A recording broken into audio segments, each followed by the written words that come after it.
All right. We have before us the adoption of the agenda and approval of the minutes. Everybody had an opportunity to review those. Could I have a motion to adopt both of those? Second. Motion and a second. Any other questions or concerns?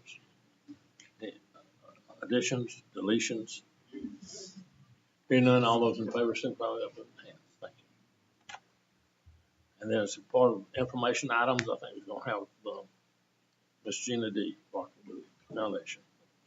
Thank you. I get to come see y'all a couple times a year, but this is one of the best times that we get to come because we get to do our school grants, and we do those every year. And this year we were able to increase our school grants. Usually it's based on the number of students that we have at each school. And the last couple of years it's been at $3, and this year we went to $4 per student. So that was a big thing for us that we voted on as a board last week. So we're excited to do that. And this year, a lot of them are using it for field trips support, like field trip scholarships, author visits, and then milestone, some stuff with milestone incentives and things like that. But we are looking forward, the foundation is looking forward to starting a new program, and it's going to be for our teachers, and it's going to be teacher classroom grants and teacher scholarships. It's something that we've never done before. So we are going to have an event, Stand Up for Kids Night on February 28th. So we'd love for y'all all to join us. And all the proceeds from that will start our new program that we are doing for our teachers. But we can, I think some of our principals are here, and if we want to, we can do those. Okay, JDS is getting $3,988. Okay. Well, considering we only get a big check today, I don't know if they're going to deposit that at Reasons today. The Academy, they are getting $3,764.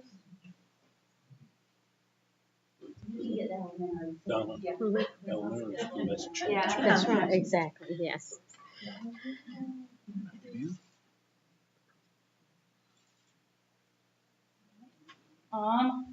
Jefferson Middle School. Miss Knight. Oh, okay. Party comes right in. Jefferson Middle School is getting $4,036.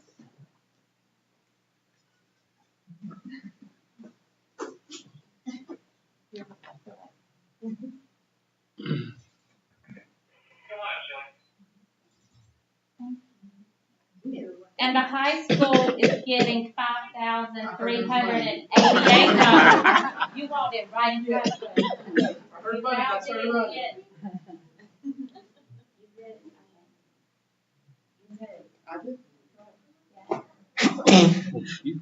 Bless you.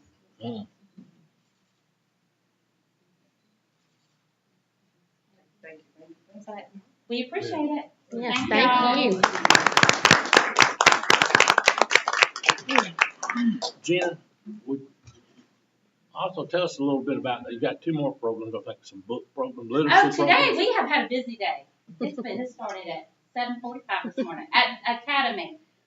They had the Share the Love today, and the foundation, we did 250 books for the fifth graders, and we went over there, and it was a lot of fun. Different reading than, what we call a comic book when I was growing up. It's graphic novels now. So I learned a lot today. And then the high school we are introducing a thing next week with our seniors, and it is the Damon Goff book. And so all of our seniors will get a copy of that. And they're going to have a big time with that. Very interesting. If you haven't read it, you need to. Gina, Yes. Can you tell the Leadership Jackson folks about our foundation? Yes, our foundation has been in existence for 40 years. A lot of schools don't have a foundation. We're very lucky to have, and it's all funded by our like endowments and just generous sponsors. And it's been, we handle 23 scholarships that come through, and then we do our grants, and different things that we're trying to, and so we're trying to get our name out. A lot of people just don't, a lot of new people, coming in and just don't realize what the foundation really is, but, Total person program. Total person program. Oh, our total person, our Jefferson High School has had a program for 40 years, called the Total Person Program, and it is a club that the foundation's always sponsored, and they do anything, and it's recognized by the University of Georgia and most of the school systems in Georgia. It's growing the whole total person. So we do etiquette training, they go on a nature hike, they go to we go to the theater, they do CPR training, so it's it's a 2-year commitment, and so the foundation does that, and then they end their senior year with a fine dining event, which is like an 8-course meal that we do, and everybody comes in, it's a really good time. Really good. So we enjoy it. I have a good job. Yes. And also, as you said, Oh, yeah, so that is, and it's Andy Stanley. He's Andrew Stanley. His daddy is Andy Stanley.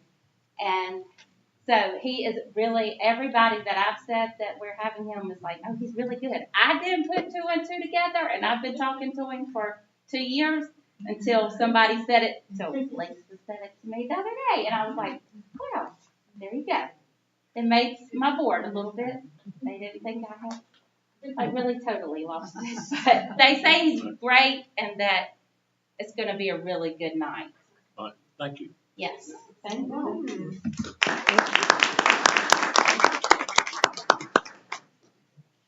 All right, the student staff recognition, Dr. McMullen. All right. Our first one is going to be SRO appreciation. Brandon. Yes. We have Brandon Mosley, our safety coordinator. Got them all. Yeah, they all made it. Good. Thought we were in trouble. Yeah, I did too. That's all the cars out front. So good afternoon. My name is Brandon Mosley. I'm the school safety and security coordinator for the district. With SRO Appreciation Day coming up Saturday, I get the honors of introducing everyone. These guys and girls play a vital role in keeping our schools safe and secure. Not only do they focus on the safety and security aspect, but they also do a great job with building relationships with positive relationships with students, staff, and our community. Very thankful for that. Thankful for their dedication and willingness to serve daily for our students and staff. First, I'd like to introduce Scott DeForest. Scott DeForest is our SRO for Jefferson Elementary School. Next is David Graham. David Graham is our SRO for the high school here at Jefferson High School. And Jasmine Fowler is our SRO for Jefferson Middle School. Michelle Castillo is our SRO for Jefferson Academy. Like I said, they do a lot more than just the safety and security aspect. They direct traffic. They do safety walks daily, checking doors, making sure there's nothing propped. Whatever the school needs, they're here for us, and we're very, very thankful for them. We appreciate it very much. Very much. We do too. We appreciate all of you and what you do. And I had a good ride in the police car the other day, and he carried me down. Where did you go? I said, it's been the first time I've been in the back of a police car in a long time. You might need to clarify that. That's good. That was good. So thank y'all for what you do. And Y'all have any questions? Yeah. Y'all have any questions? I just have a comment. We meet with our student advisory committee periodically, and school safety is one of those items that we've discussed with those student advisors. And it's very enlightening to hear them talk about, the relationships that they've been able to create with you all, and just knowing that you're there in the buildings to keep them safe. So I am safe in saying that our students even recognize the importance of your role. So thank you.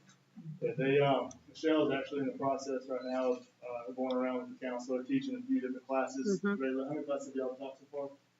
We've taught all the 5th grade and almost half the 4th grade. And you want to explain to them kind of what you're talking about when we go around? So me and the counselor at our school, we're basically going around to every grade level. We're talking about bullying, racism, social media, and threats. Basically. So we're getting 4 topics in about 30, 40 minutes. That age is an age where they don't really understand the severity of some of the comments, and so her doing that for the counselor is awesome. Going around to each grade level doing that. Today we had an SRO day for at the elementary school. It was a student that how did they get that? She explained to me that she won a raffle. Became an SRO. For the day. For the day. Oh. She's familiar with the raffle, so she had to go around with me all day. And at different times, she was given a check-off book of tasks, and I would go get her at different times and say, "I need you," and come with me, and she would come with me, and I would tell her what she needs to do, show her which page, and she would go. I'd show her how to do it, and she would check all the doors, all of that. Cafeteria, different places, and at the end, we turned it into Miss Schroeder and Miss Joyner. We presented her a certificate of a junior SRO. They got a picture of it. I think it'll. She didn't get a gun. They have it when it's just check. She loved it. She loved it. She was very smart. She picked up on everything. That's great. Very good. Thank you. Tell the group and the board also, I know y'all are actually police officers certified with the post-certified, I think it is. And you work through the city of Jefferson, so can you sort of explain how that works? Or you might want to, Brandon. Yeah. So actually, Officer Saltzman, he's in here now, or he's the sergeant, correct, over all the SROs. And so they are employed by the city. They're here to help us out with any duties that we have at the school system. Sergeant works very closely with us all. He checks in every now and then. We'll run everything through him monthly to kind of just give him an update on what we're doing this month and talk about different obstacles that we come across.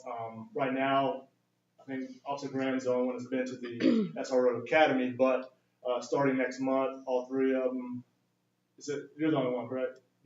So the SRO Academy, but all 3 of them starting next month will be enrolled in the SRO Academy, and so they'll all be SRO certified, I guess. But and all it is it's a class that takes them through different situations while they're at school and gives them different examples of what they may come across while they're at school. So it's a good class to have, and they're actually going to Gwinnett County. It'll be 1 day a week, so. We're going all week, but we're excited for it. But yeah, the city's worked really closely with us. Anything that we need, they're there to help us out. So. Thank you. And again, thank y'all, and we do appreciate you. Saturday is your appreciation day, but we're going to go ahead and appreciate you today. Okay. All right, let's give them all a round of applause. I don't have a big check to give you, but you'll have a great day. Thank you for what you do. Thank you.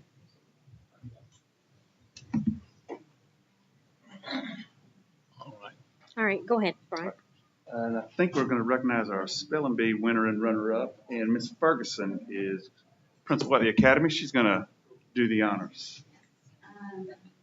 So we have Miss Barrett actually ran the spelling bee, but she got kind of the news very sad. She could not be here this afternoon. She's so incredibly proud of these 2 students. Levi Miller is our system winner. So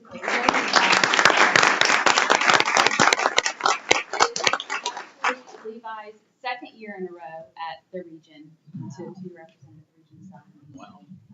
He's definitely representing Jefferson well. We're so proud of him. I know Ms. Knight is also proud to have him in her building. So way to go, Levi. And then Gia Littlepage.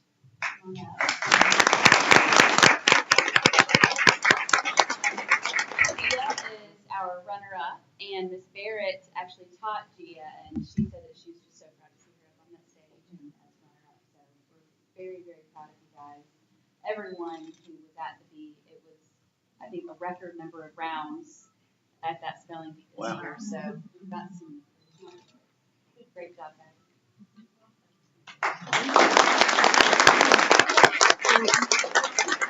And Miss Whitworth, I know you came to be with them, and they have family members. Do you? Yes, they do. Just Okay.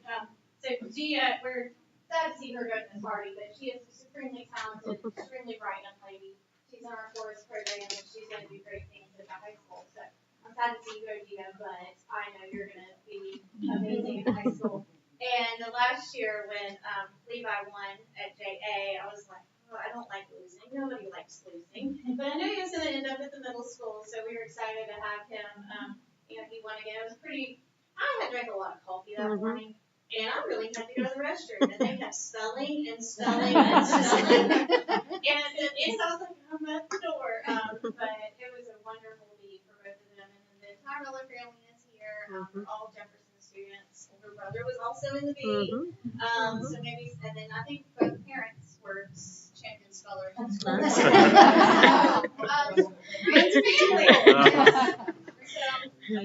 So I'm happy to have the Miller family as well. Well, again, thank you and congratulations, Stacy. I sometimes ask what word stumps you. What was the last word that you did not spell? It was Gullibility. What? Gullibility. Gullibility. You're on, Willie. As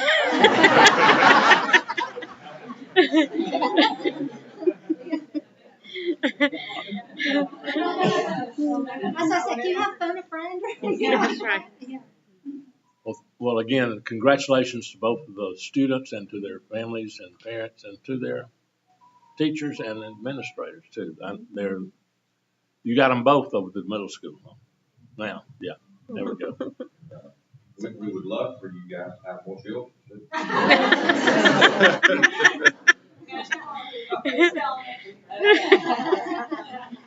I want to know who calls all the words out when you practice. Okay, there you go. That's important. That helps. That does help. Well, thank you again, and we'll look for you next year. It sounds like you got a three-peat coming for next year. Yes. Oh, okay. That's right. No pressure. You got a family tradition to carry. All right, the next. All right, next up is Gavin Tucker, one of our Jefferson High School students, and his teacher, Miss Alex Coley, has a special, and Miss Jenny Hardy, his principal, have a special presentation. I am going to let Miss Coley tell more, but to know Gavin Tucker is to love Gavin Tucker, and the SROs need to thank him because he keeps Jefferson High School safe too. He will let me know when doors are not closing, and he's awesome, and he's got a wonderful teacher with Miss Coley, and I'm going to let you describe the UGA destination. So the state of Georgia, and I think it's other states too, but specifically in Georgia, they have programs at certain colleges. I think there's 9 total that are accredited, and they are IPSC programs. So they're independent post-secondary education programs, and they're for our students who need more college and career readiness whenever they graduate from us. And Gavin, these programs are extremely competitive. Gavin was accepted into Destination Dogs.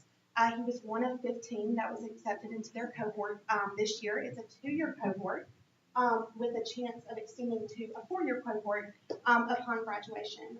He will graduate, like I said, with a certificate of career and college readiness. He will take all of the same classes that any other college student takes. He will choose a degree course or a degree path. And I think, Gavin, what are you thinking about? I've been thinking about studying art and theater and prop making. That's what makes want me to make for them. Mm-hmm. So he's a super talented artist, and he is very interested, like you said, in prop making, both plays and film. Thank you. So we're hoping that he can get into that pathway. And yeah, we'll see where he's at in 2 years. But it's going to be wonderful. We're super excited. He's the first student from Jefferson that's going to be going to Destination Dogs. And so we're super excited for him. And can't wait to see where he goes. Well, thank you very much.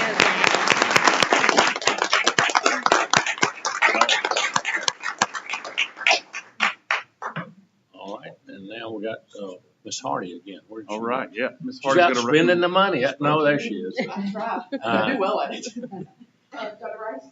Jacob is having car trouble and is not able to make it. So I'm trying to see if we can get to maybe the next one so y'all can meet Jacob Farley, who was selected as our star student, and his teacher. And I think you've had him for 4 AP classes.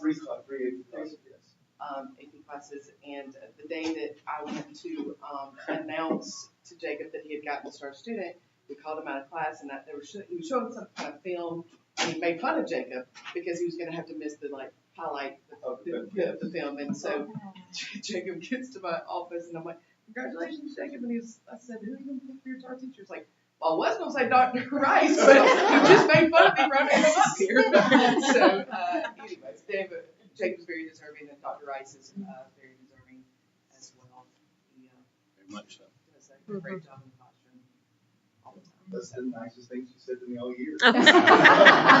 Probably since I've known you. And then you record her on. Yeah.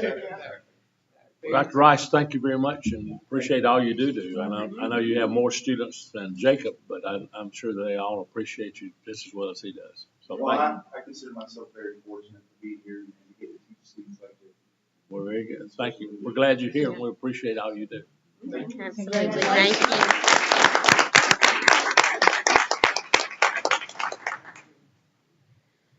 All right, financial reports. Kim? Okay. We'll go to the general fund report. You have before you the report that shows revenues and expenses through January of 2025. And you can see on there, from a tax perspective, that we're 92% collected on what we budgeted. We're looking and reviewing the uncollectibles. If you remember, past April 1st, they charge a 10% penalty. So anybody who has not paid their taxes that were due in December will incur a 10% penalty if they don't pay by April 1st. So that will encourage that balance to close tighter as we get towards April. So we will come close to hitting our projected target. So we'll continue to keep an eye on that. Other than that, the other revenue categories are running according to plan. And then if you look down at your expenditures, you can see, cumulatively we're at 56.6%. So we're running, a little under our budget on the expense side of it. So we'll continue to monitor that. We do project that we may underrun a few categories by the end of the fiscal year. But if I draw your attention just up at the top, Brian will scroll up just a little bit. Remember when we built our budget, we needed $1.8 million of reserves to balance the budget. So that means that we had to basically take our fund reserve balance and pour that into this fiscal year budget. So the hope is between midterm adjustment from the state that we'll know around March what those values will be, and as well as underwriting the budget, we'll close that gap on that reserve balance needed. We're not going to probably eliminate it, but we should close it substantially, hopefully at least by 50% of that number. So that'll be a better place to be. So if we scroll down to the bottom, you'll see the end of the month at $15,247,000. Like I said, this is the high. We're going to start trailing down. So we ended last year around 8.2. So right now, projecting maybe somewhere around mid-sevens as a balance for the end of this fiscal year. So that's right now projection.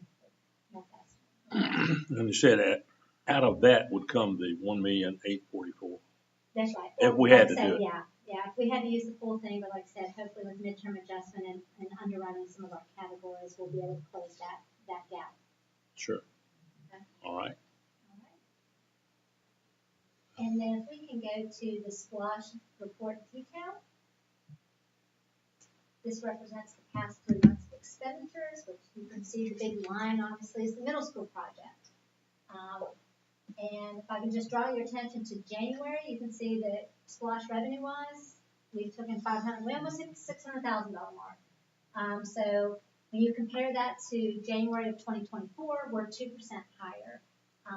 So that's good. Then, like I said, the interesting thing is that we're not really seeing the big growth numbers between fiscal years, but it's still growing, which is a good position to be in. So revenue-wise, we're at 596, 726 for the month of January, and then you can see what we paid out of that account in the month of January. And I just highlighted the middle school payments made in January because if you remember, we're in the negative. And so we're having to borrow from our fund reserve in the general fund report you just saw to help make this payment. The intent is to use our future bond funds to reimburse ourselves back. So, so that's what we are going to be doing, hopefully in like 2.5 months. So. And also you want to recognize the fact that we do have a SPLOSH continuation vote. We do, and I appreciate you bringing that up. We do have the SPLOSH continuation vote coming up on March 18th. And so the voters in Jackson County will have an opportunity to vote on that. And the SPLOSH, or ELOS, which they call it, Educational Local Option Sales Tax, has been in effect since 1997. It has been a great resource for all 3 school systems, which that revenue is shared based on our FT, or student enrollment count. So it's split up between the 3 school systems based on our enrollments. Obviously Jackson County being the largest, so they get the largest percentage, then Jefferson, and then Commerce City. And those revenues that we received on that 1 cent sales tax paid in Jackson County can only be used for capital-like items or to pay bond debt. So you cannot use it for salaries, operations, none of that. It has to be truly for capital-like expenditure, whether it's buying buses, band equipment, technology, expanding your buildings, furniture, those are the type of expenses, or paying on some bond debt, which, you know, what I tell folks is if we didn't have this revenue source, it'd be something we would have to budget in our general fund, which our general fund uses property tax revenue to make up what the state does not give you. So these extra expenses would have to be borne by property tax owners if the SPLOSH was not in place to fund it. And the other thing I remind people is that SPLOSH is a sales tax. So people driving from Atlanta to come up to a UGA game and they stop here in Jackson County and spend money, about 40% of our revenue on SPLOSH is paid by people that do not reside in Jackson County. So the nice thing is that money is not, those expense or revenue is not just borne by people who reside in Jackson County in itself. We're able to utilize anybody who drives in and spends money in any establishment in Jackson. The outlets, as an example, you know, that's a, you know, we don't have a lot of places like that in Jackson County, but that is one that is Jackson County taxes. So, so we're happy to accept revenue from people that do not reside in Jefferson or Jackson County that will help our school systems. So that vote date will be coming up on March 18th. Early voting is February 24th. Mm-hmm. Yes, sir. Yeah, so you can early vote, and a lot of folks in Jackson County like to early vote because nobody likes to stand in line on voting day. So take advantage of those opportunities if you don't like to stand in line. And anyway, if you have any questions, I'd be happy to answer that. I would add that one thing, this is one time when all 3 school systems are jointly together in one project, because this affects all of us. If you spend a dollar at the outlet, the part that's in Jackson County, City of Jefferson, City of Commerce, and Jackson County all get a part of that dollar, of the tax on that dollar. And so we're all in this together, and it takes it has to pass in all 3 voting districts in order for it to be valid, because we share it totally. And that's the reason for that. So it's important to us, it's important to Jackson County, and it's important to Commerce. I just came from the part of our SPLOST dollars, if you've seen the sign on Old Pendergrass Road, is going to the middle school. And it is a mammoth project, but it is coming along great. And the outside portion of it should be finished this July and probably renovate a good portion of the older school, and it should be finished next year. So it's something we're still working on. Our next project, we hope, we'll have a renovation of this facility with building a new front to this with about, I don't know, how many classrooms? It'd be 3 stories out this way, and it would be 20-something classrooms, 25. 25 classrooms. Yeah, we're gonna be expanding on the high school, that's what he's saying, like, right now, the SPLOST money has gone towards the middle school project, but then we're continuing that work, but then we're also gonna be focusing on the high school and adding on classrooms here, because I don't know if you know or not, but we have trailers that several of our teachers are in at Jefferson High School here. So we are going to be adding on to this facility and renovating it, because this facility was built the old part was built in 1946. And then some parts was finished in 1950. So it's 70 years old. So there's areas that obviously need to have some attention to it. So the high school will get an expansion as well as a renovation/modification to it. And then on the heels of it, we'll be looking at the elementary school. And possibly expanding on it to capture some additional classroom needs with the early learning center and so forth. So those are some major projects that we have coming down the pike, so to speak. And the SPLOST is essential to making those happen. So. Yeah, thank you. All right, you got another part of your report?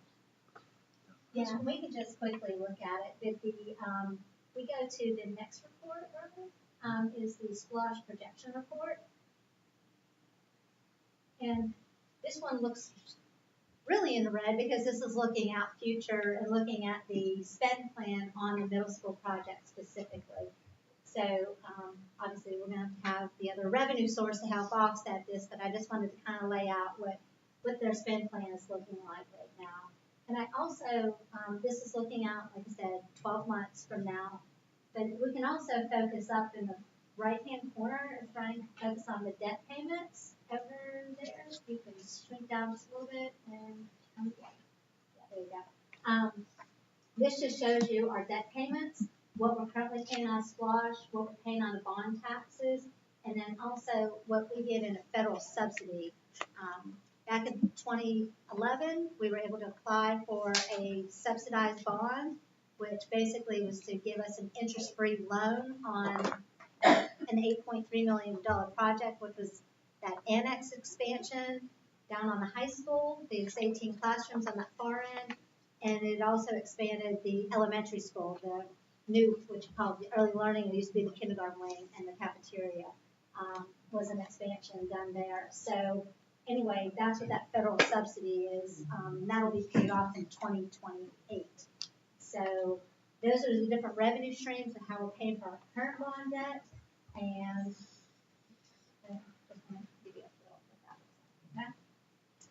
and then we can go to the utility, or I guess maybe we can look at the expenditure projection for the middle school. And this is just a little bit more detail specifically on the middle school project itself. And you can see what they're projecting and what we're actually expending on the project. And if you scroll down to the bottom, you'll see what our balances are on that particular account. So we're roughly almost 50%. That's right. Monetarily. We are.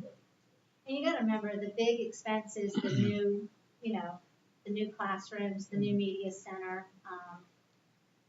Miss Carolyn Knight's going to be extremely pleased with having that space because they've been in trailers and so forth and just trying to make it work.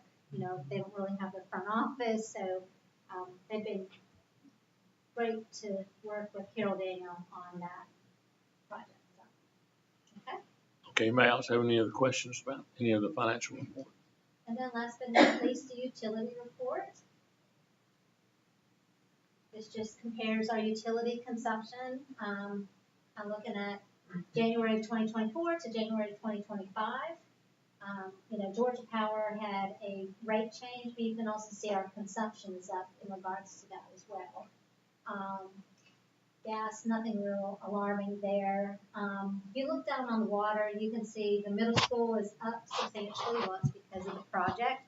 They're doing the brick and mortar, so they're using our water lines to mix the, mortar for the construction. So that's related to that. But you want to talk about the high school, Brian? Yeah, so the leak there at the high school that we've been talking about, we found it, and Russell had his folks fix that this past week. Russell, you want to talk about it? So hopefully we'll see that consumption go down in the water. If not, we need to keep digging to find another leak. So we'll feel like we got it. So. But sometimes that's where this report's helpful, because that leak was actually underground, right, Russell? So it was one of those things until it kind of came to the surface, it was identifiable. So that's one of those reasons why. We don't always know exactly, but it gives us a good identifier. So. All right, very good. Thank you. Anybody else have any questions about that or any other of the financial report? Thank you very much. We'll move on to our transportation report. Mr. Weaver. Good afternoon, everyone. Transportation fuel cost was $15,173.71. It's up $2,000, but of course we've been kind of in the slow months with December and January. So now everything's back kicking in and everybody's rolling. So the numbers have changed a little bit. Bus service and repair $4,829.65. That's up $2,000 from last month. I've listed some of the vehicles and some of the things that we had to repair for that cost. The total cost of operation, $20,003.36, up $5,000 from last month. Transportation Department, we are running all of our routes. Our drivers and monitors are in place. We do not have any positions available at this point. I'm knocking on wood because that changes all the time, but currently we are running full staff.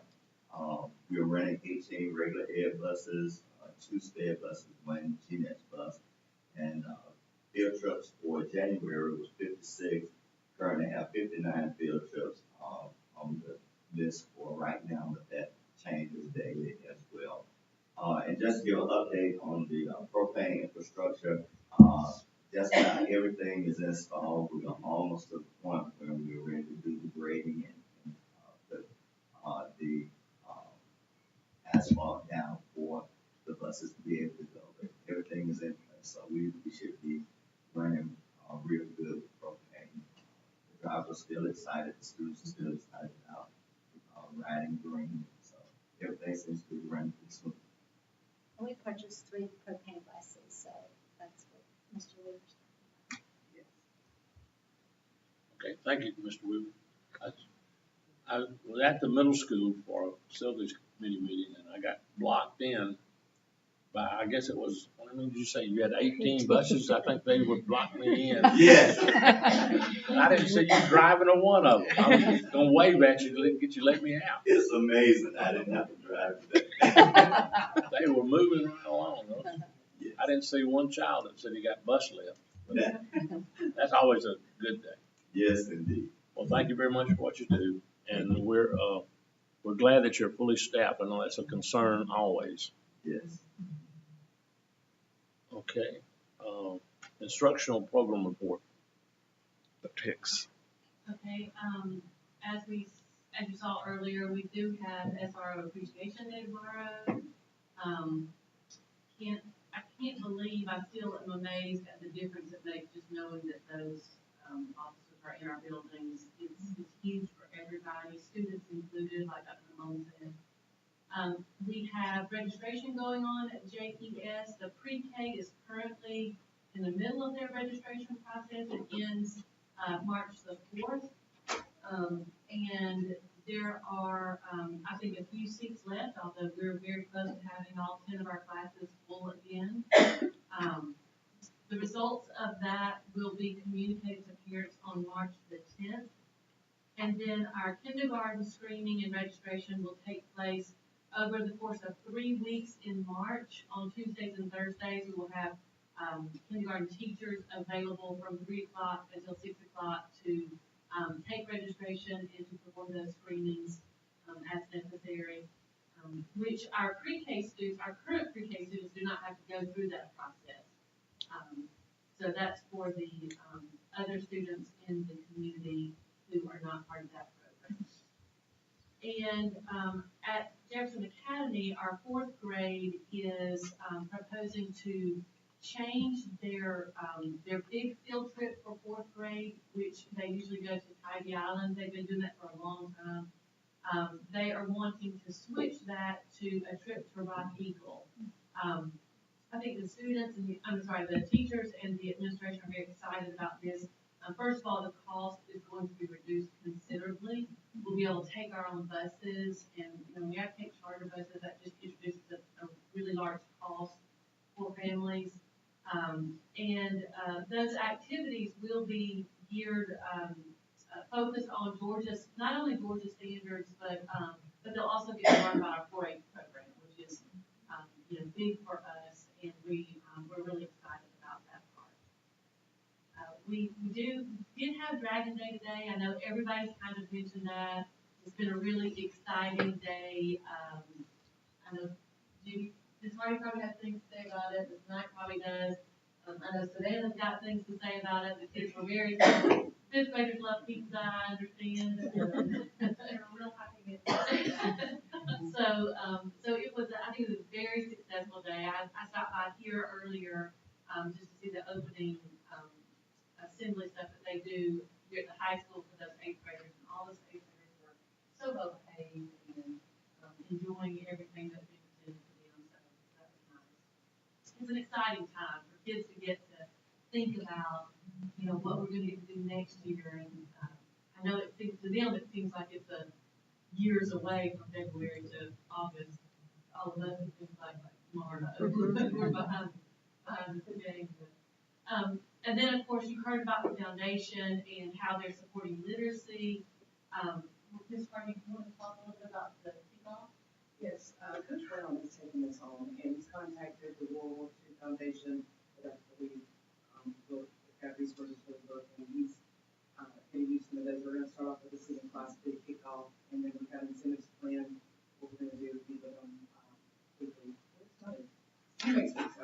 So it's a whole senior class that will receive the book about major goals, and also all the teachers are going to. And I believe she got enough for all teachers in the system. Did she say that to you? Okay. Well, I think that was her plan originally. So I think Mike Brown is just, it's an amazing idea that he had, and I'm really excited about that camaraderie, hopefully, that it's going to build. So, very exciting. I guess we still have the video that was produced back several years ago. Well, there's still like, do we still have that? Yes. Okay. And there was thought maybe that's part of the incentive is to get them to watch the video because it's rather lengthy. So they miss 2 hours. Maybe May. Seniors, I don't know, senioritis. And then our strategic planning team, this is the work that we'll be doing with GSBA for our 5-year strategic plan. We have a meeting next Thursday night where we have invited a group of parents, community members, students. Mr. Hopkins, Mr. Porter will be representing the Board of Education. We will come together. That again will be led by our GSBA representatives, and we'll talk about our 5 goal areas, which include student achievement, quality workforce, stakeholder engagement, culture and climate, and operations. And that's an all-day long work session with all of these members. Then from that, we'll meet in March and, with our writing team. And the writing team, that process is where we actually start putting pen to paper, taking the things that we've done so far. So if you remember, you guys did a SWOT analysis last spring, our community did a SWOT analysis, then we'll have this work session, and all of that feeds into what the writing team will produce in March.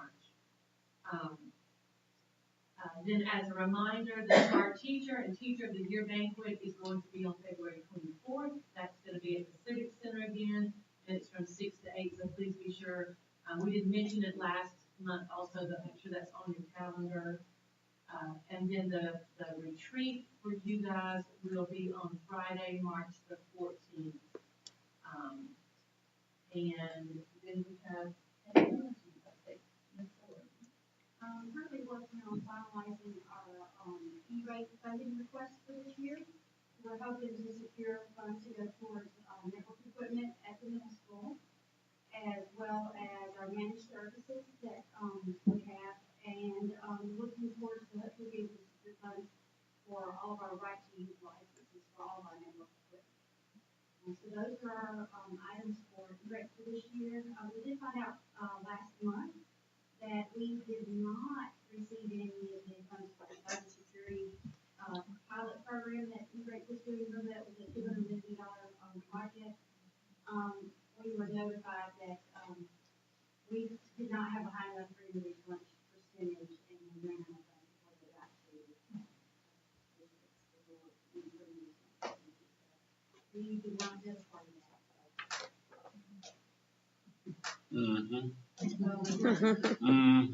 Okay. Well, thank you anyway for your report, and you didn't ask for any more money, so that I consider that a successful day. All right.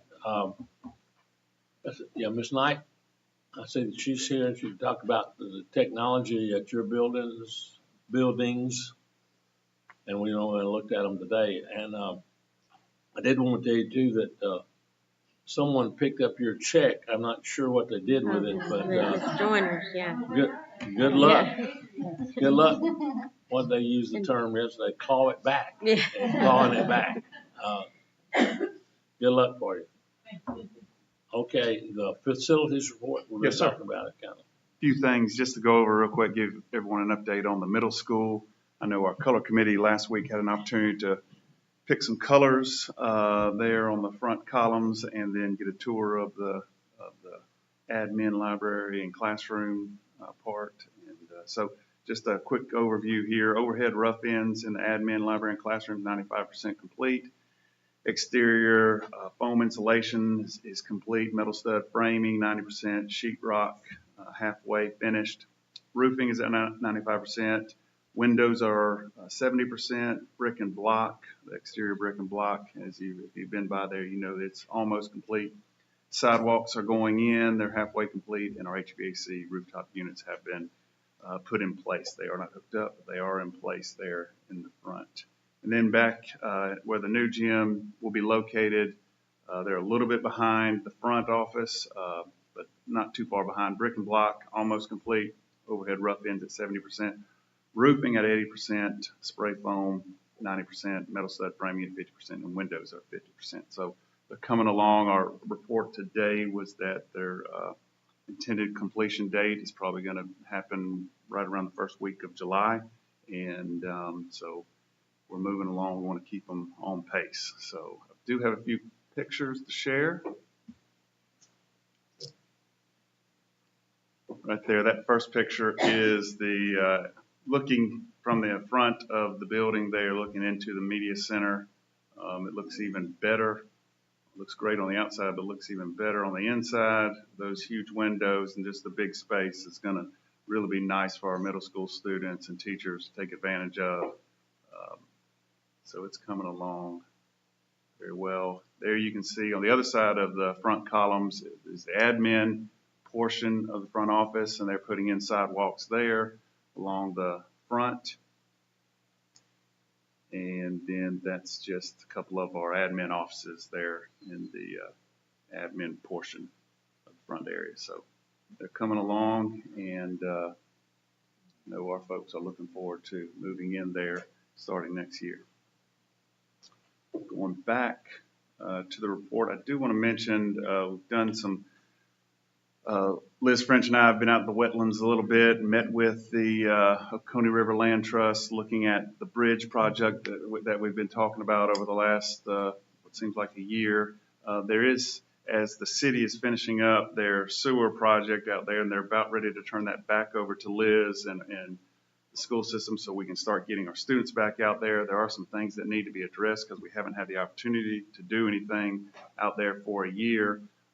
So we need to address some of the dead trees that are on that first entrance pathway as you go into the wetlands. There's dead trees. There's the path is full of stuff, and the riverbank erosion. If we were going to cut grass right now, normally we would go right through the riverbed, but the erosion has taken off the sides of the riverbed so much it'd be so steep we couldn't get a mower in there. So we'd like to address the erosion as well. And I've got a few pictures of what that looks like now. I wish they were color, but they're not. There's some of the dead trees. This is right at the entrance coming off of what will be the new parking lot after the city gets done with their sewer project. The river is actually to my back. I'm looking towards the parking lot there. So we need to get all of that out. There's several dead trees, as you can see, that need to be removed. And then these are a couple pictures of the riverbank. This is, it's hard to tell right here, but it's extremely steep. Just erosion over the last several months has really done a number on that area. And that's across the other side, and you can see how steep it is. And what it's going to take, we met with the Land Trust 2 weeks ago out there about, maybe we just address the bank and make that the slope a little more subtle. But they didn't want to do that, so they have instructed us we need to build up the creek bed. And so we met with someone out there, and I've got a quote that we'll be talking about as an action item to address those two things. So. Okay, and for those, we appreciate all of you visitors, but we want to sort of tell you a little bit about the wetlands and how that came about.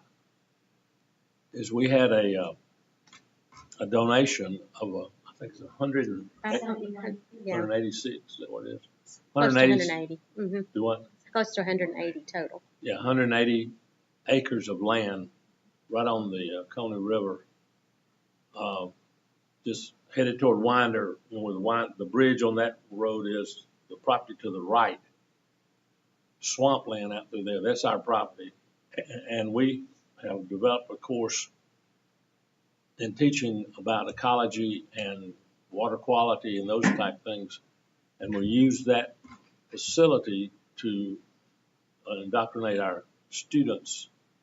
It's probably not the right word, but to instruct our students in those matters. And they get a hands-on to go out there, and they can see what the beavers have done. They can see there's a herring rookery out there.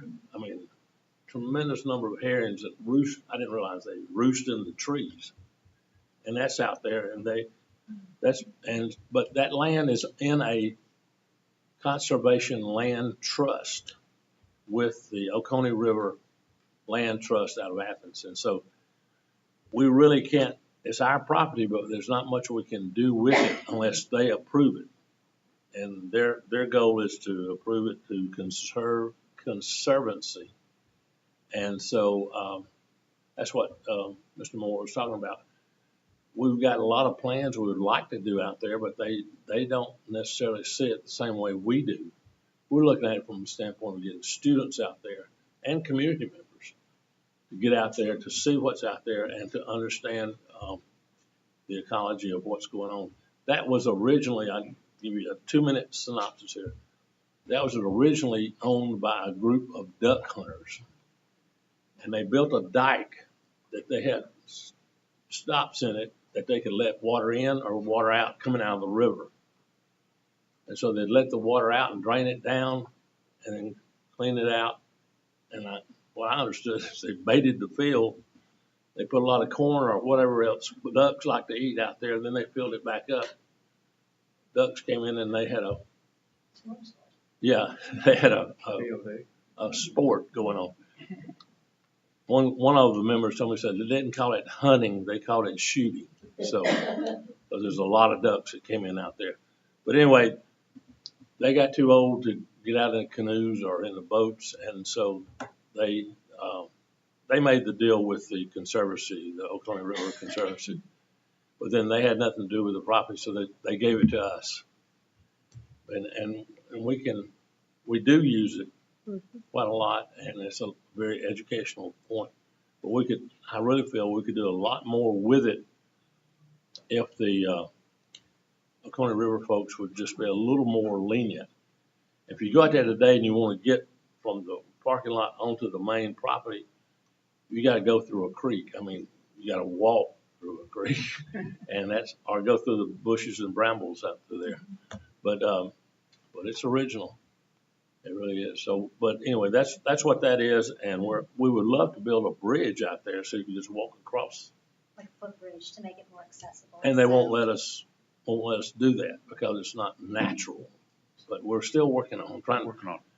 We're hoping to have a new election of their members down there or something. But we're There aren't too many school systems that can say that they have a wetlands in their property. Yeah, we're probably one of the few school systems that has a wetlands property that they can use. But the river runs right through the middle of it, and we have one teacher that enjoys dealing with snakes, and she just goes out there. I mean, that's where she wants to be. And No doubt. Today we may have a lake. Yeah. There's pretty much a lake out there today. And but it's a beautiful piece of property, and we would love to be able to utilize it more than what it really is now. But we're going to work on that. Okay, do you have anything else, Mr. Moore? One last thing, just a maintenance update.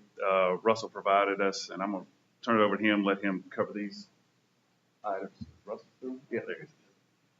It's been pretty busy first part of the year. Elementary school, you see, we've had to replace 2 AC units, and tomorrow we're actually running the power for a new unit that's going to be added to a room that doesn't have it. And Is that the elementary school? Elementary.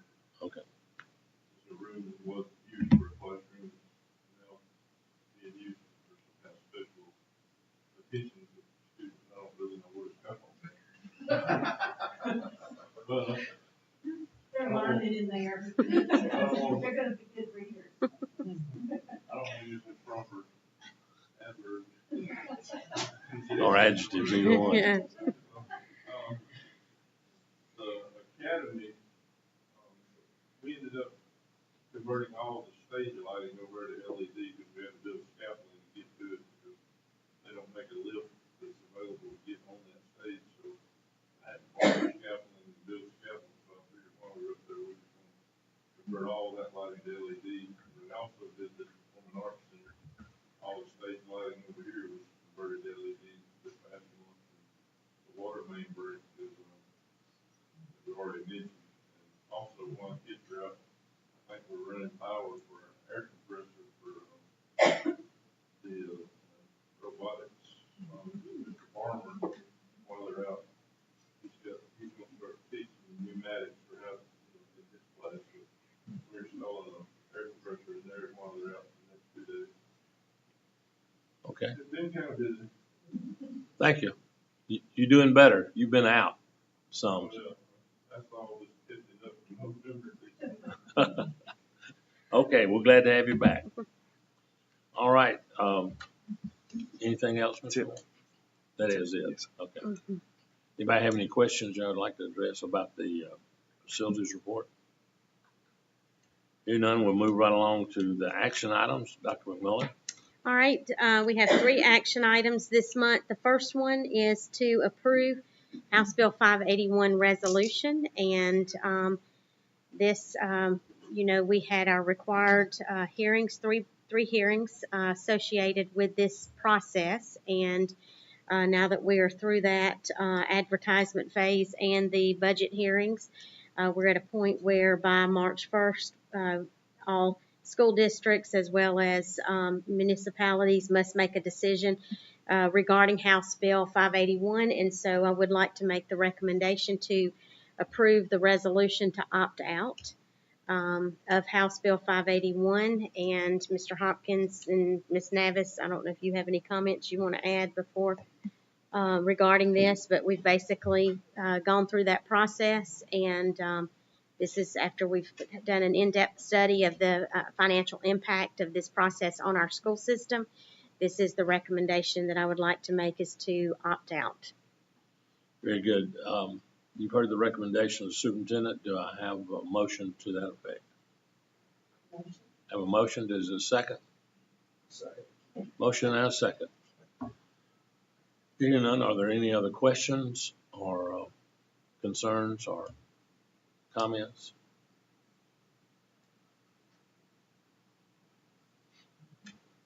I will say that we did have the required hearings, and we did have citizens attend, and we tried to answer all of their questions, and I think we did, or at least they said we did by the time they left.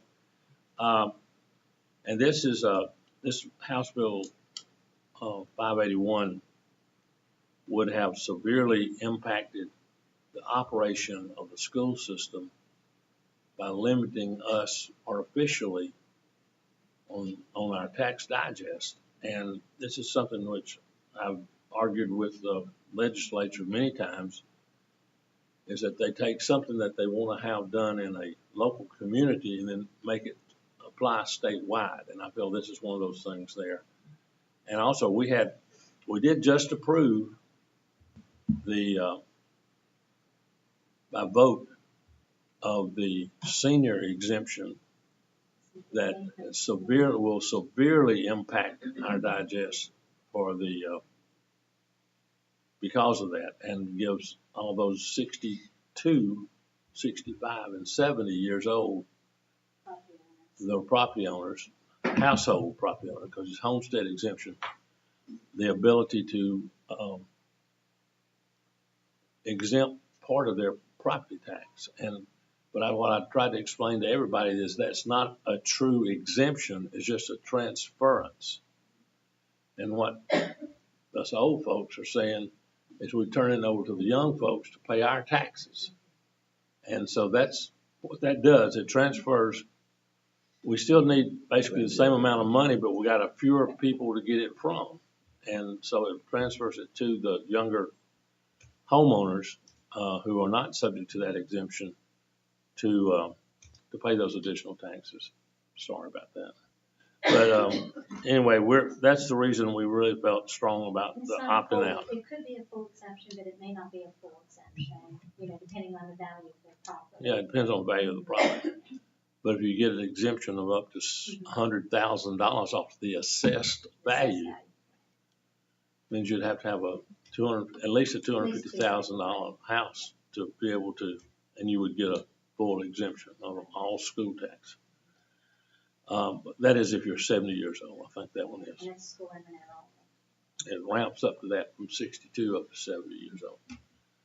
All right. Well, with no other questions or concerns, we've got a motion to all those in favor signify with the uplifted hand. Thank you. I think according to that order, that we all got to sign it. That's right. Mm-hmm. So we'll have to sign it before you leave, please. All right. Wetland site work that Mr. Moore was just talking about. All right, I won't repeat what he has stated, but you do have a quote there for the site work at the wetlands property. And again, this is to address the limited accessibility at this point in time, and the total cost for this work will be $9,965. So I'd like to make a recommendation you approve this work to be done so we can start hopefully getting students back out to the property. Thank you very much. You heard the recommendation of the superintendent. Do I have a motion that it be approved? So moved. Second. Motion and a second. Any other questions or concerns? Hearing none, all those in favor signify with that. Thank you very much. All right, and the last action item, we have a need to amend BOE policy EEE, which is our wellness program, and I've attached the amendment or the new verbiage that must be included, and this is based on USDA guidelines and regulations. So we would continue with our existing policy. Again, since we have a policy, this is not required to lie on the table. It's just for an amendment, requires your approval. And we would like to add prohibit the marketing or advertising of foods and beverages that do not meet the Smart Snacks in Schools nutrition standards. And again, that's part, we're required to do this based on USDA regulations. So I would like to make a recommendation that you approve the amendment of Board Policy EEE Wellness Program. All right, thank you very much. What this is, is this going to affect Mr. Pitter's donut sales? I have competitive foods sold at the schools, unfortunately. They can sell them before and after. Okay, all right, thank you.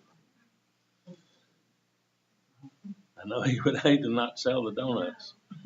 All right, you've heard the recommendation of the superintendent. I have a motion that we adopt policy changes to EEE, the wellness program. Got a motion? Got a motion? Now a second. Motion and a second. Any other questions about that? Hear none, all those in favor signify with that. Thank you very much. And I think that's all of the action items, but now we have a time of public comment. If anybody would like to take the opportunity to speak to the board, we'd love to hear from you. And all of those guests, we appreciate y'all coming. And but we would like to have, if you want to make some comment, we'd love to hear it. I know that's what will keep you from getting out of here, but other than that, we'd still love to hear from you. Oh, yes, we would like to give a plug to an event that we're hosting to honor the history of agriculture in our community. And I'll turn that over to him. I saw him asking you, and you just turned it back to him. No, it's fine. So, we're hosting an event April 3rd to honor Jackson County agriculture, kind of the rich history we have with that. We're going to be creating the inaugural Jackson County Agriculture Hall of Fame, putting 3 inductees into that. You can get with anybody in Leadership Jackson, find them on Facebook. We've got an event link up there. We'd love to have anybody that wants to come. Good. Give us your name, sir. Hunter Spear. Mr. Spear, thank you. Thank you for the information. And anybody else have any other comment? Gerald Spears. That would be my great honor. All right. This Leadership Jackson group, they've been at it all day long. They've had a long day and learned all of the educational things that we deal with. So it's been we were able to highlight our grades 5 through high school bands, and so they ended the day with us. And so it's certainly nice to welcome you all here. It's an amazing and very welcoming experience. Well, thank you. We're glad to have you, and hope you learn a good bit. Well, good, and we hope you would support us in the education field on the SPLOST vote coming up in March. So we can't say that, but I just did. So, yes. There you go. That's right. Informing that you need to vote. And Kim Navis will be happy to sign off your agenda so you can get credit. Yes. Okay. Okay, good. Thank you. Thank you, Dr. Everybody Hicks. got you. Yes. Got it signed for get your credit. Very good. Thank y'all for being here, and come back anytime. You don't have to do it for credit. Just come back anytime. And Mr. Hawks, I think we have an alumni in the bunch. Mm-hmm. Oh, yeah. More than Sloan. Sloan Bico. Well, was. Yeah. Yes. 07. Yeah. Well, welcome back. Thank you very much. Good to see a lot of familiar faces. Sure. Thank you, Sloan. All right. If nothing else, we will adjourn this part of the motion, part of the meeting, but we need to have a motion to go into open session for personnel matters. So moved. Second. Motion and a second. All those in favor, signify with that. Thank you. Thank y'all, and y'all have a great